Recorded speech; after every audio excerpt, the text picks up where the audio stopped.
Well, hello, I'm here with Doug to talk about destroying the CDC and other things, including a little bit of information security.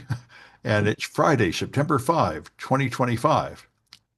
But I think, my feeling is after Black Hat and DEF CON, the information security community is sort of tired. There just hasn't been that much exciting InfoSec news for the last week or two. Oh, I got some for you, Sam. Well, good. I'm glad to hear it because I don't have much. What I got is a ton of politics because, RFK Jr. testified before Congress for the CDC, and it is even stupider than normal for the Trump administration. I mean, he was actually there saying, he originally got approved by the Senate by promising he wouldn't be anti-vax. And now he was on there just lying and contradicting himself all over the place, saying, I didn't make COVID vaccine less available when they absolutely did, saying Trump should get the Nobel Prize for developing COVID vaccine, and then saying there are no safe and effective vaccines and it should be removed. And everybody just screaming and yelling at him, just lying about everything, contradicting the statements he said before. It was just ridiculous. And so I wondered if maybe Trump would turn against him. Trump came out and said, this guy is great. The thing I love about him is he's not like everybody else. He's got unusual opinions. And I said, yeah, you could say that. So it looks like Trump's going to stay with it. And the economic reports from Washington are going to be corrupted, like from North Korea, and unreliable. And all the medical recommendations from the U.S. federal government are going to be unreliable and contradict medical science. So California, Oregon, and Washington have formed their own independent vaccine advisory board. And so we're going to have a local state-based medical advisory. And then, of course, the question is, what are the insurance companies and the health providers going to do? Are they going to follow the federal guidelines, which are basically witchcraft from the 17th century? Or are they going to follow the state guidelines, which will be following real science? And I'm watching with interest, wondering if I'll be able to get a COVID vaccine, wondering if I'm going to have to make a habit of traveling to like Canada or Mexico to get medical treatment, if America is going to descend to the 16th century. And Yeah, well, that's where okay. we're at. Yeah, So yeah. yeah, keep going. No, as far as I can tell, the only hope is that the Democrats take the House in 26 and can start to roll some of this crap back. Yeah, that's not going to be easy, I'll tell you. Well, I don't know. The special elections, the Democrats have had a 20-point improvement over what they had last time.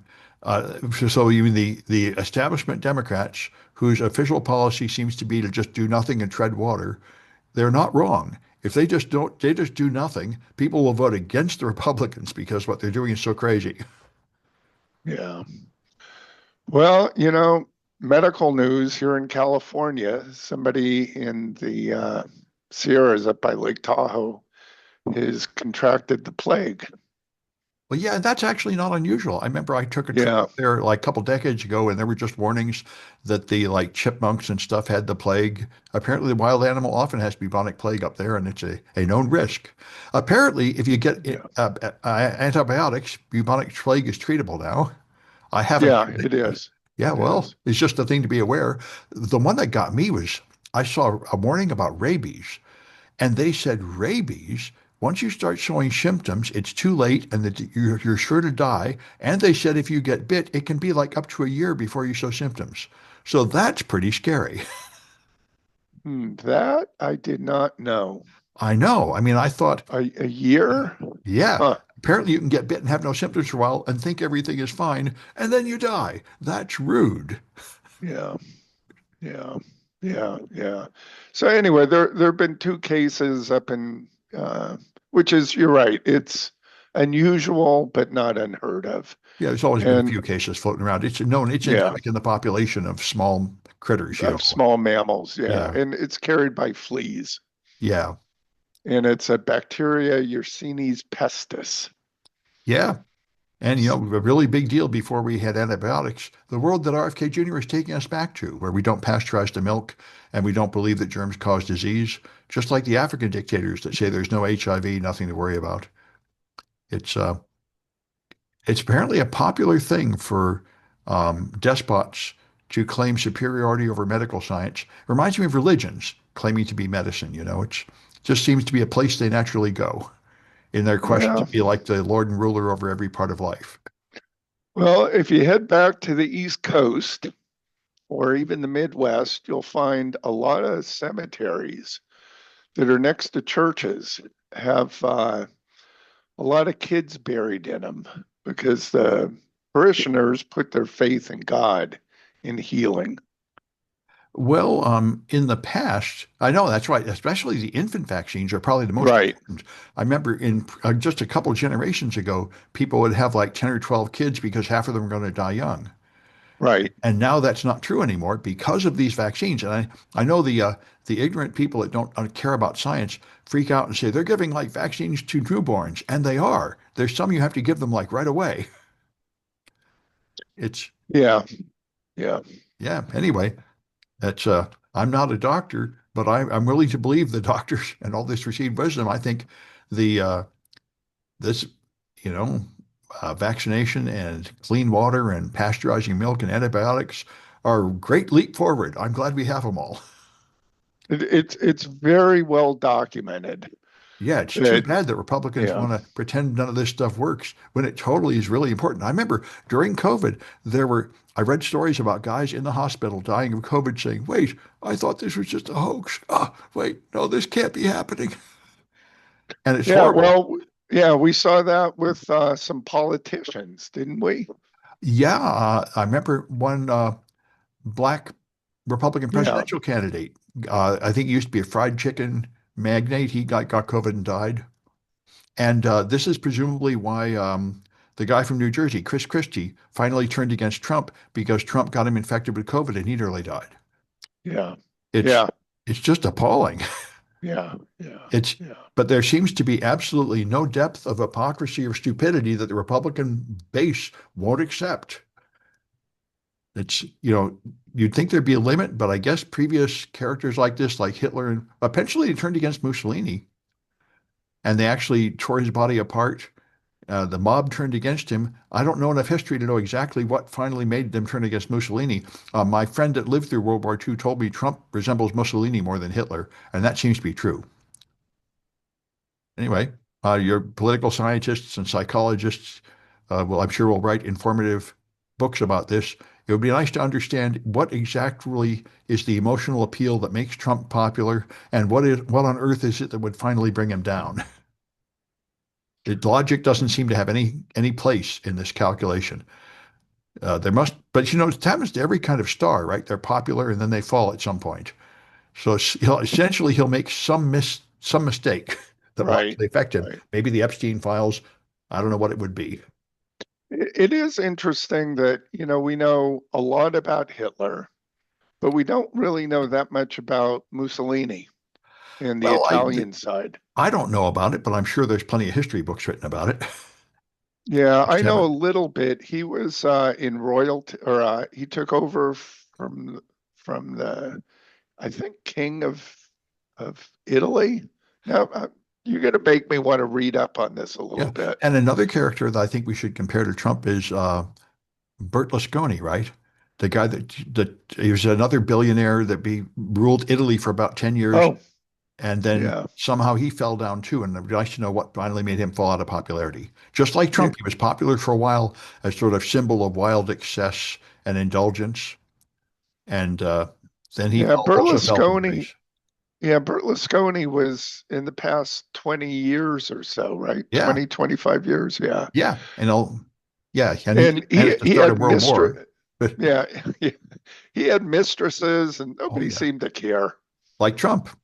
Yeah. Although I think in Italy, nobody cares the way they care here. Here we have a strong Puritan streak of pretending that people aren't cheating on their wives when we all know that these rich and powerful people just have a Yeah. of Yeah. concubines, and but they have to pretend they don't in America. In Europe, they don't have to pretend they don't. Right. Right. Right. Right. Right. Anyway, um, Yeah. All right. What yeah. else you got coming? Well, let's see. Let me see if there's any more of this politics that's worth mentioning. One thing I thought was kind of interesting is now a German group called SAP is now investing $20 billion to make a Euro cloud push. And this I've been waiting for like 20 years. In Europe, the European companies have been using American internet services. like Microsoft and Google and stuff. And that's all been arguably illegal right from the start because their foreign data has no privacy protection against the US government. And they keep passing these Yeah. temporary stopgap measures to sort of paper over this and pretend it's okay when it isn't. But now that Trump has been so hostile to Europe and his rhetoric has gotten so bad, they're finally moving to create a European alternative to American cloud services. They've been talking about this for years. I remember Mika Harponen 10 years ago tried to start a group to do this, saying we need to make European alternatives to these American services because we can't trust the American government. And now I think they're convinced they really can't trust the American government, Yeah. and Yeah. rightly so. And so they're going to try to invest to make, their own imitation of Office 365 and all those other valuable services. So I think that's probably wise, and it also shows, the catastrophic consequences of us uh, having our cultural revolution, just trying to pretend we don't need the rest of the world, and we can Yeah. just stand on our own and let everybody conspire against us, like Trump just wrote about. Now we have managed to push Russia, North Korea, and China into being allies. Oh, and India, North Korea, and China, India, Russia, and China, I think, just met. And they said, we used to be real close partners with India, and we really should be. And what Kissinger understood is you don't unite all your enemies, you divide your enemies. But Trump doesn't understand that, and he has united our enemies. So, and Okay. of course, the crazy part is the only country he trusts is Russia, and Russia is totally stabbing us in the back.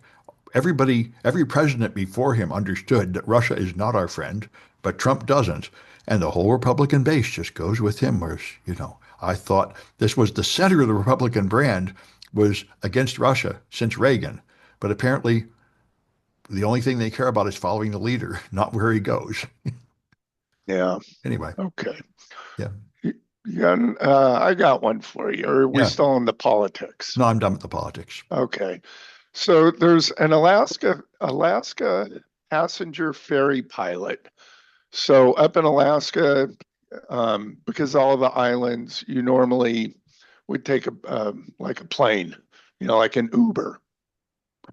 Yeah. So he was ferrying a passenger um, in 2012, where a passenger was ferrying or taking, had gone grocery shopping, loaded a 6-pack of beer, and was getting ready to fly to Beaver City, which is a dry city in Alaska. Oh, And from what I've read is dry cities are a little bit different. They're more stern there. Again, the pilot wasn't drinking. It wasn't the pilot's beer. It was just groceries. yeah. So they seized his plane, or they've been trying to seize his plane since 2012. And Wow. yeah, and You'd I think they think would resolve the situation before then. yeah, and this is all over a 6-pack of beer. It turns out really that there were 3 6-packs, but 2 of them were hidden, and so Well, one was in plain view. it would seem like you just pay the fine or something and then it's over. I mean, how big a crime can it be? Well, that's what we would think in the lower states, but Yeah, apparently it's a big issue there. I guess. But this has nothing to do with him flying. This is search. This is seizure, and so this is now turning into a bigger case. Yeah. Um, and I think he's 85 years old or 80 years old. I mean, he's not a young guy. I mean, what a shame.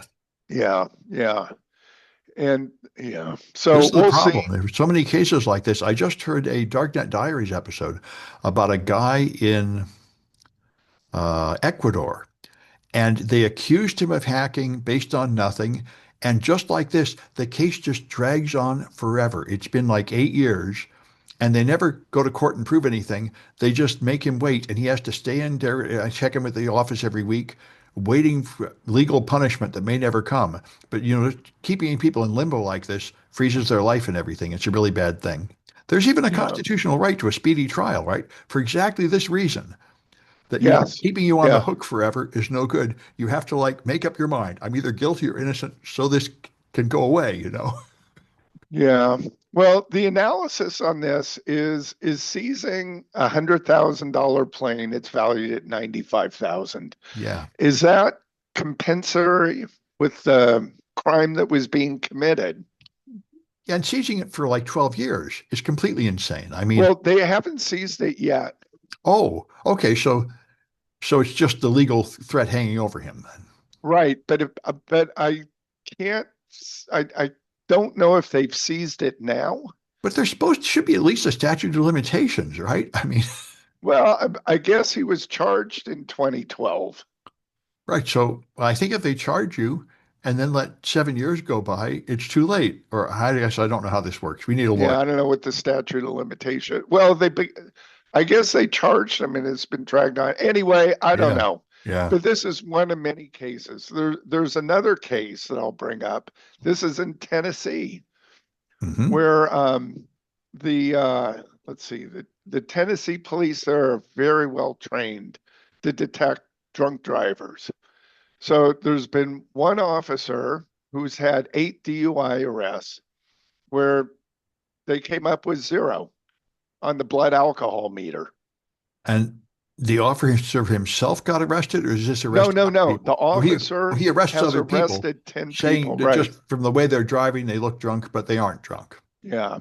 And it finally came to a head when the eighth person was in a minor accident and he testified, well, eyes were bloodshot and she was very nervous and shaking and her response is, look, I'm the district or I think she was the uh, what's the district attorney for the state of I don't Tennessee? know. Former. I think they call them district attorneys.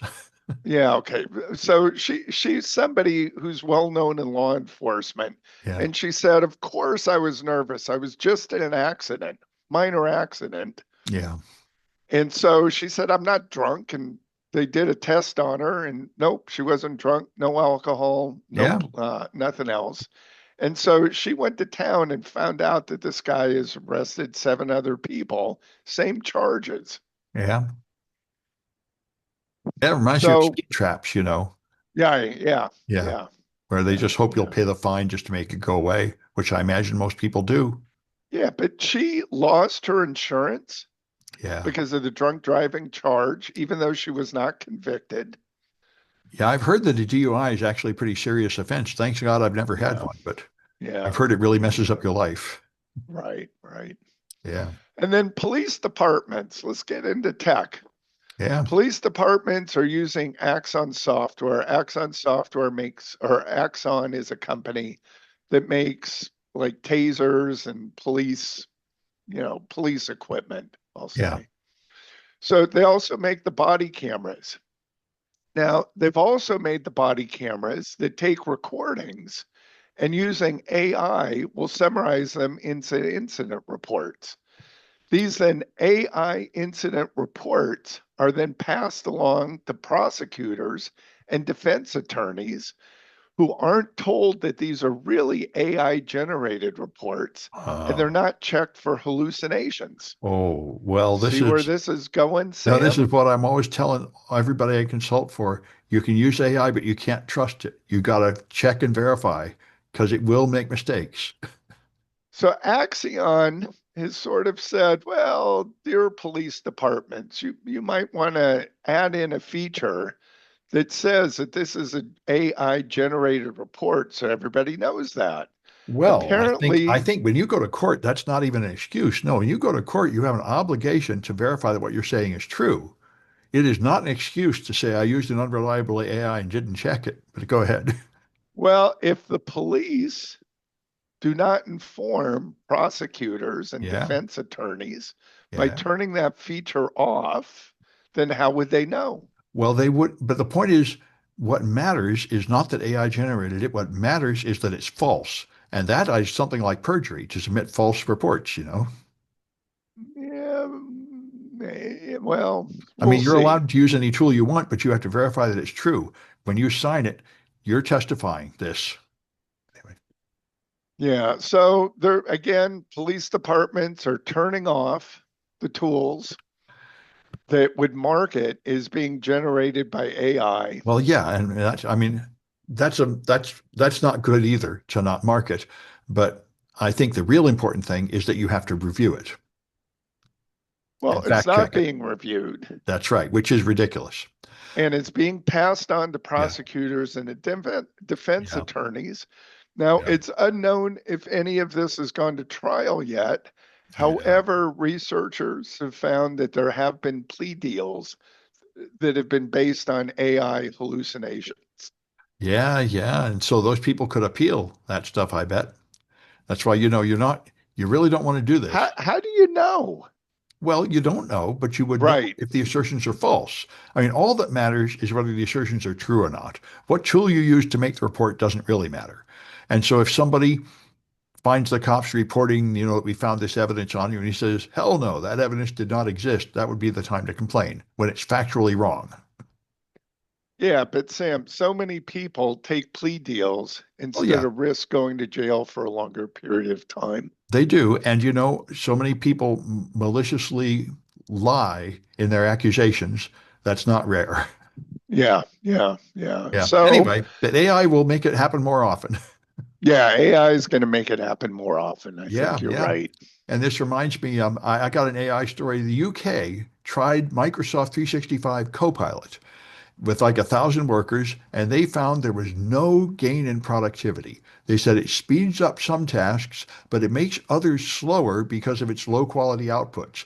And this is something I found when I worked in a financial service. Something that is like only 80% accurate slows you down because you have to spend so much time fixing the output. Yeah, It's yeah, yeah, debugging yeah. it more, just doing it right the first time is easier than debugging bad output. It's kind of like using text to, or speech to text. Yeah, If it's 90% 90% accurate, sounds yeah, very good, but you no. spend your time right editing and you spend more time editing. Yeah, and one of the real problems with AI is it doesn't make mistakes like a typo would. It makes really convincing mistakes. It will write like several really good sounding paragraphs backing up something that is totally false. That's the part that's really misleading about it. It seems really authoritative when it's lying. Yeah. So, Yeah. and so there's a report that said that the AI doomsday machine is closer to reality than you think.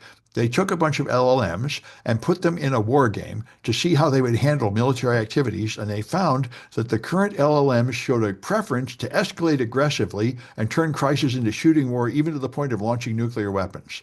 They seem to only know how to escalate. They don't seem to know how to de-escalate things. And so the Pentagon claims that won't happen in real life because their existing policy is that there will always be a human in the loop. But we already know that is not true, like in Ukraine. In Ukraine, the Russians kept jamming the radio signals to stop the drones, so they just put AI in the drones so they autonomously target Russians and autonomously shoot them.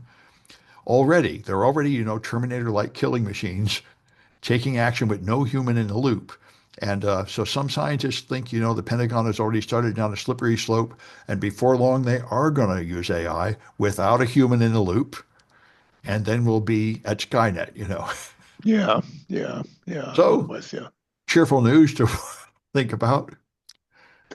And Got it. yeah, Got it. and Yeah. and this one I saw a while ago, I thought it was kind of fun. So hackers have hacked into a um, system that has art on it. They stole the art, and the ransomware note says, if you don't pay the ransom, we're going to send your art to someone to train their AI model on. So they'll be able to copy your art. So that's a new threat. Anyway, All right. that's the new scary thing to threaten you with.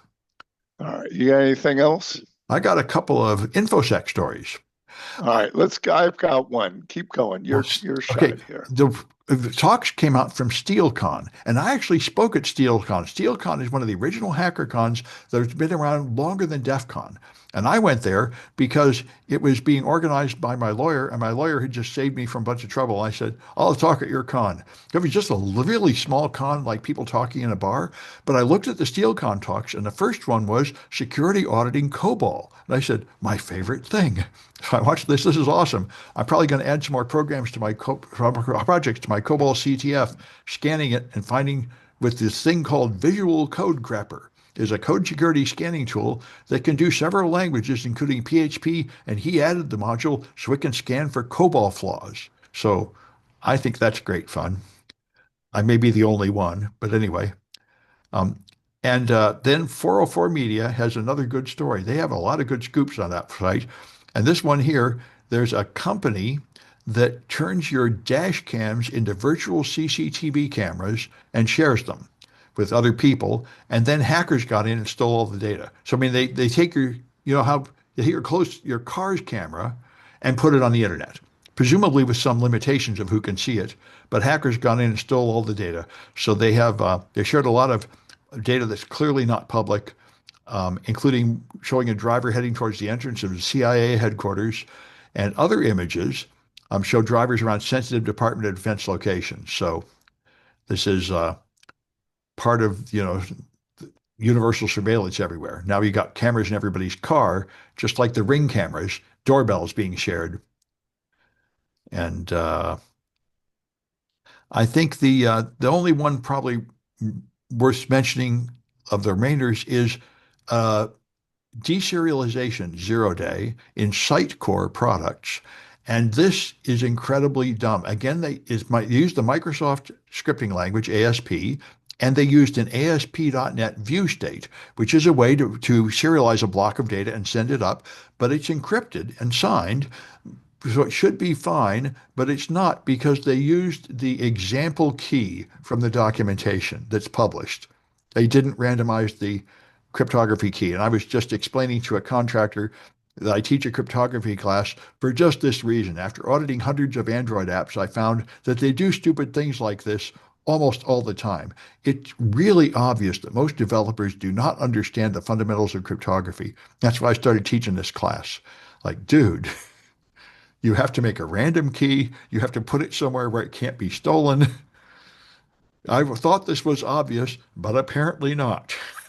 Anyway, so what have you got? Yeah. Well, did you hear about Cloudflare?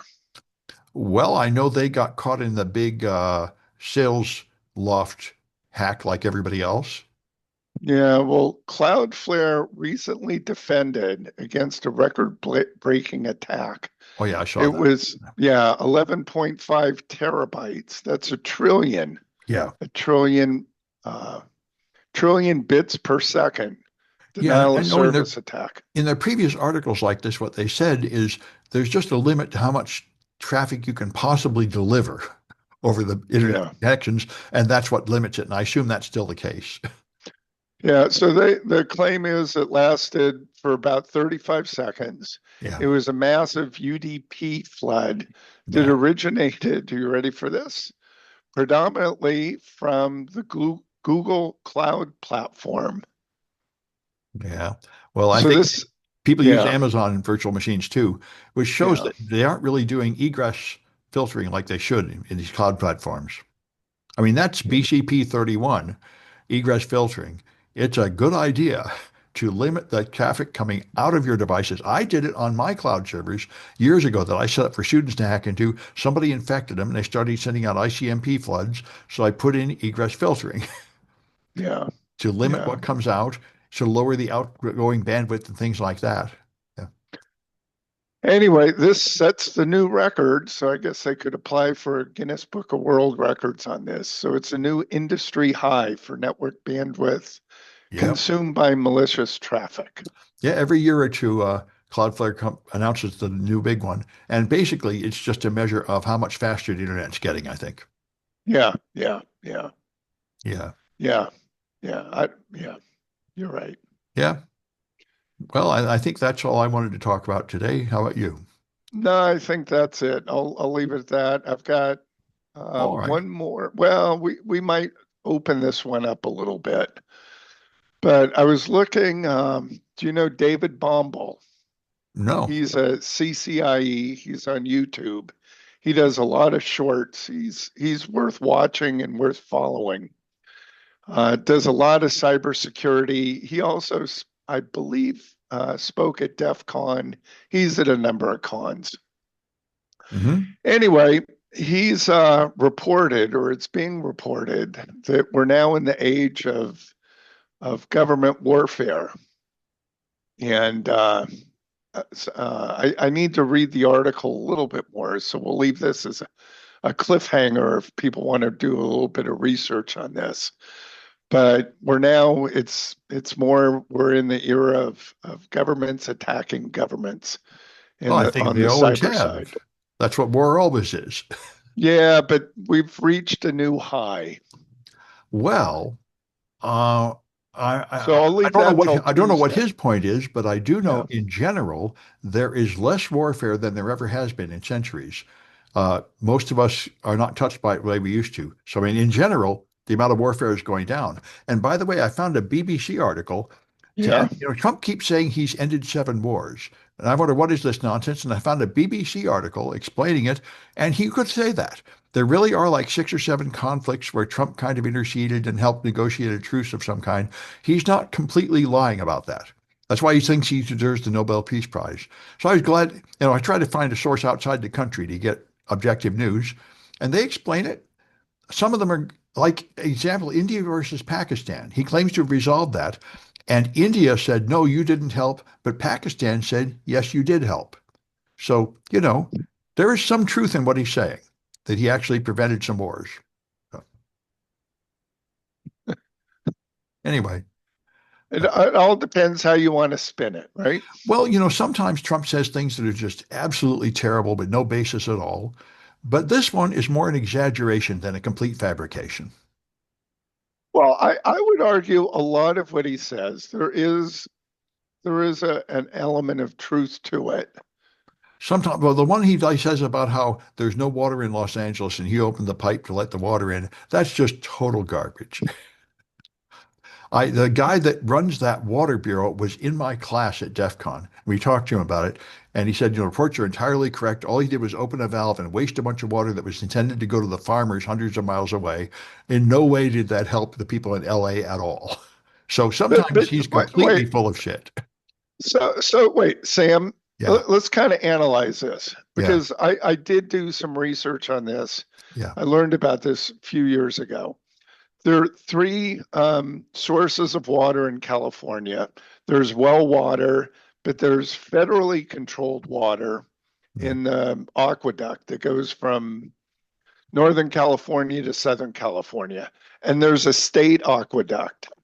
And one goes on one side of the valley, the other goes on the other side of the valley. Wow. So isn't it true that Trump opened the valves to allow more water to flow out, or the federal government did? He moved, yeah, I think he sent in the National Guard or the Army Corps of Engineers or somebody, and they did open a valve and they did release like 1 million gallons of water, but it was hundreds of miles from LA, and all it did was like flood some farmers' fields. Right, right. So, I mean, he But did he release some did. water, but he didn't in any way help the LA people with the fires, which is what he claims. Well, that's what I'm saying. It's a partial truth. Well, all right. Anyway, So just like right, just like we have the well, right to bear arms, well, that's true. And but you got to read the rest of the yeah, and sentence. a well-regulated militia. Yeah. Yeah, right. But we Yeah. leave that off. I've got a right to bear arms. Well, and unfortunately, it doesn't say anything about the quality of arms. So now they claim that everybody needs to have a machine gun, and it doesn't exactly say you can't have that. What exactly But does it mean to bear arms? Does it only mean you get a musket, or does it mean you get a nuclear bomb? It's not clear. yeah, well, you can't own a nuclear bomb in Berkeley. That's illegal. Well, the NRA hasn't yet decided to argue that to the Supreme Court and claim that nuclear bombs are covered by the Second Amendment, but you could make that argument. Anyway, that's Yeah, where we're at. So yeah, it's going to be interesting. Again, I only caught a little bit of this from David Bombal. yeah. But he's been doing a lot of YouTube video shorts, Yeah, and another they're thing, very good. yeah, reminds me of another thing I saw this morning. Brian Tyler Cohen, a famous Democratic, YouTube celebrity, has started a group called Message or something. I forget the name of the group, but what he does is he funds podcasters to help promote Democratic content. And now Taylor Lorenz has come up with a big Wired article claiming that he's an evil, manipulative, dark money organization, just like Fox News on the right. And I looked at it and I think you could say that he's just doing what Fox has been doing for decades. Yeah. He's Yeah. funding left-wing influencers to help pay them so they can make better content and pretty much expecting them to push the Democratic Party line, which is just like what the right has been doing. And the part where you get all outraged is where I'm not with it. I mean, this is just like Governor Newsom. He said, we're tired of fighting the right without using their weapons. We're going to use their techniques against them. There you go. Well, and this is more of that. Anyway, Yeah. so it's there's a big storm among the political influencers about whether this is moral or not. Just like redistricting in California, you could say it's not moral. It's like dark money from undisclosed investors going to left-wing influencers. But you could also say it's turnabout is fair play. So yeah. Anyway, I I'm think with you. I think that's it for this one, and we'll have another All one right. Tuesday. Yeah, we got another one on Tuesday. I'll have more information from Bomble. All right.